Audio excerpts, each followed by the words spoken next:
Olá, nono ano, tudo bem? Vamos voltar à história do que estava acontecendo no mundo depois de uma fase de história do Brasil. E a gente vai agora para a Guerra Fria, que ela se inicia bem ao final da Segunda Guerra Mundial. Essa imagem da abertura do vídeo, onde mostra metade da bandeira dos Estados Unidos e metade da bandeira da União Soviética, é exatamente como o mundo ficou dividido por 45 anos, tá? Então, assim que encerra a Segunda Guerra Mundial, praticamente inicia-se a Guerra Fria. Assistindo o vídeo ajuda vocês a responderem as atividades e usem também o livro didático para conseguir fazer as atividades que estão aí no site para vocês fazerem. Bom, vamos entender primeiro. A gente está no final da Segunda Guerra Mundial, a Europa está destruída, né? Então, essas grandes potências europeias, Inglaterra, França, Alemanha, esses países estão novamente completamente destruídos.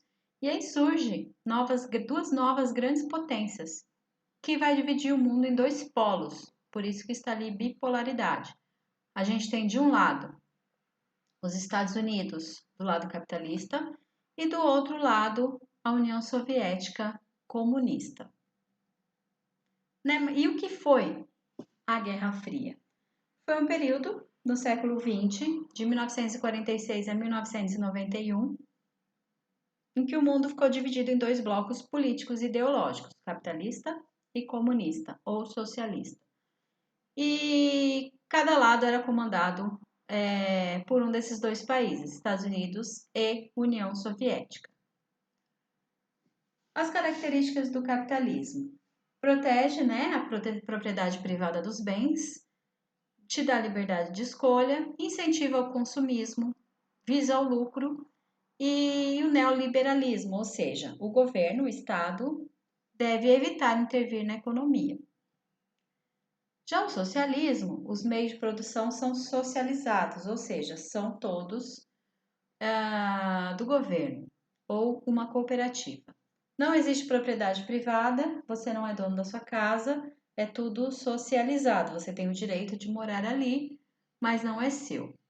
O bem comum está acima do individual, ou seja, todas as decisões são tomadas pelo coletivo, e é uma economia estatal, ou seja, o Estado, o governo, interfere muito na economia, ou completamente. E por que foi chamado assim? Porque Guerra Fria. Porque não teve nenhum confronto direto entre os dois países, que eram os Estados Unidos e a União Soviética. Eles não se enfrentaram nenhuma vez. A gente tem algumas características dessa Guerra Fria. A doutrina Truman e o Plano Marshall nos Estados Unidos.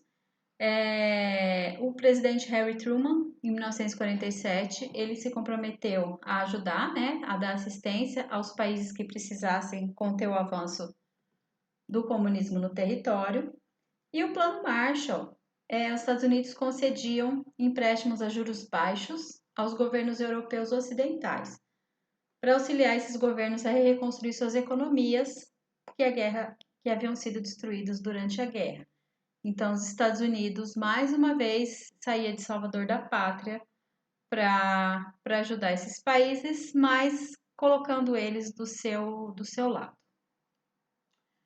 A formação de dois blocos militares, um de cada lado. A OTAN, que é a Organização do Tratado do Atlântico Norte, existe até hoje, do lado dos Estados Unidos, e o Pacto de Varsóvia, do lado da União Soviética.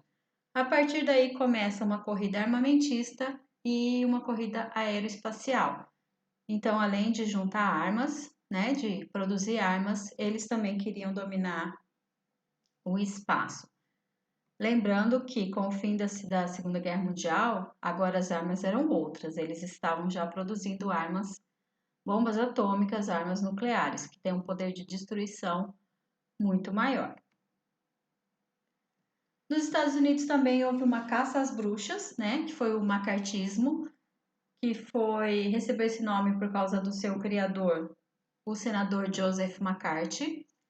Eles perseguiam as pessoas, né, que foi um polêmico movimento político norte-americano, para tentar combater o comunismo no país nos anos 50, mesmo que isso significasse violar o direito civil ou a opinião política prevista na Constituição. Havia toda uma paranoia, né, do comunismo estar nos Estados Unidos, de haver espiões russos nos Estados Unidos, até deve ter tido mesmo. Existem muitos filmes que mostram isso e as pessoas eram levadas pelo FBI, eram interrogadas e geralmente as pessoas nunca mais voltavam. Aqui a gente tem um exemplo de um casal que foi executado em 1953. Eles negaram de serem espiões, mas eles foram mortos pelo governo norte-americano. Temos também, decorrente da Guerra Fria, a construção do Muro de Berlim. Foi um muro, né?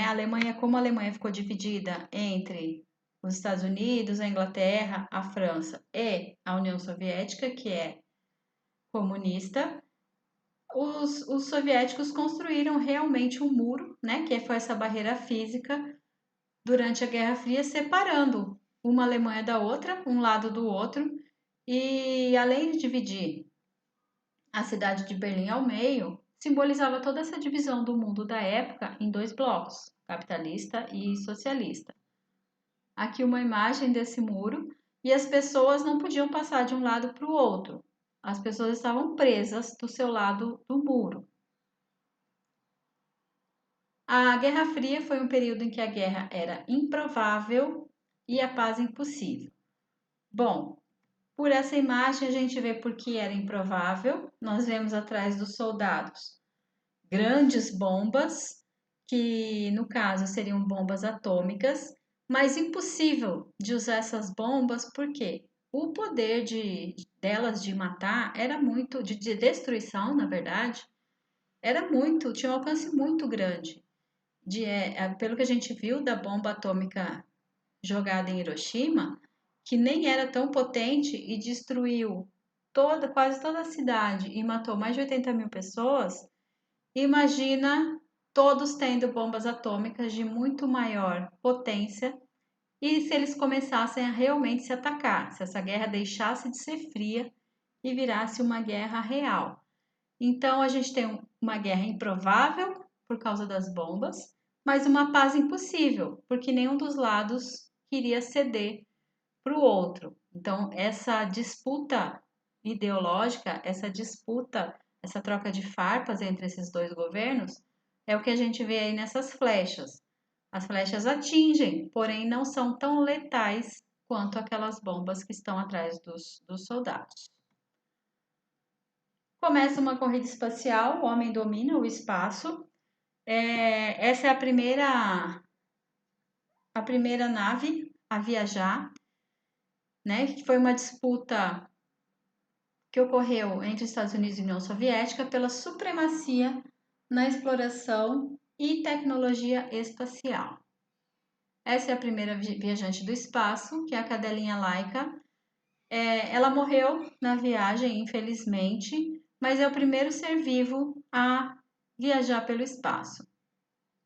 Ela foi homenageada na Rússia por causa disso, né, na União Soviética, mas temos aqui o primeiro ser humano a viajar no espaço, deu uma volta na Terra, né, pela órbita da Terra. Ele era soviético, o nome dele é Yuri Gagarin. Então a União Soviética ganhou essa disputa, colocando o primeiro homem no espaço. E em seguida, há pouco tempo depois, os Estados Unidos pisa na Lua. E aí continua toda essa briga entre eles para dominar o espaço. Inclusive a famosa frase do Neil Armstrong, que foi o primeiro homem a pisar na Lua: "Este é um pequeno passo para o homem, mas um grande passo para a humanidade." Isso foi transmitido pelas TVs do mundo inteiro ao vivo. Bom, a arma da lógica foi substituída pela lógica das armas. O que significa isso? Saiu de cena a conversa, o diálogo, a diplomacia entre os países, que foi todo o papel que a ONU teve, né, após a Segunda Guerra Mundial, pela lógica das armas. Então, os países continuaram se armando, os países continuaram trocando farpas entre eles, no lugar, né, em detrimento de haver uma diplomacia entre esses países. Porém, nessa época, esses dois países que eram inimigos mortais, eles nunca chegaram a se atacar. Mesmo porque, como disse Albert Einstein, não sei como a Terceira Guerra Mundial será, mas posso te dizer como será a quarta, com paus e pedras. Por quê? Se tivesse havido essa Terceira Guerra Mundial durante esse período da Guerra Fria, ou até mesmo hoje em dia, não vai sobrar nada, porque as armas são armas atômicas, armas nucleares, e o poder de letalidade, de destruição dessas armas é muito grande. Então, provavelmente só vai sobrar o planeta, paus e pedras, nada além disso, tudo destruído. Ficamos por aqui, terminando a atividade, enviei no meu e-mail e qualquer dúvida também é só perguntar. Até a próxima!